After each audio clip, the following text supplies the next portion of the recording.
1 February 2025 पासून banking नियमामध्ये मोठे बदल होणार आहेत.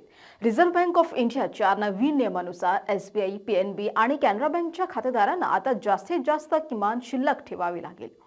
एसबीआयसाठी 5,000, पीएनबीसाठी 3,500 आणि कॅनरा बँकसाठी 2,500, अन्यथा त्यांना दंड भरावा लागू शकतो. याशिवाय एटीएममधून रोख रकमेच्या व्यवहारांवर शुल्क वाढवणार आहे. प्रत्येक महिन्यात केवळ 3 विनामूल्य व्यवहारांना अनुमती असेल आणि त्यानंतर प्रत्येक व्यवहारासाठी ₹25 शुल्क लागेल. तसेच इतर बँकाच्या एटीएममधून पैसे काढल्यास ₹30 शुल्क आकारले जाईल. दिवसाला जास्तीत जास्त 50,000 पर्यंत रोख रक्कम काढता येईल. तसेच बचत खात्यावरील व्याजदर 3.5% पर्यंत वाढवण्यात आले आहेत आणि ज्येष्ठ नागरिकांना अतिरिक्त 0.5% व्याजचा लाभ मिळेल.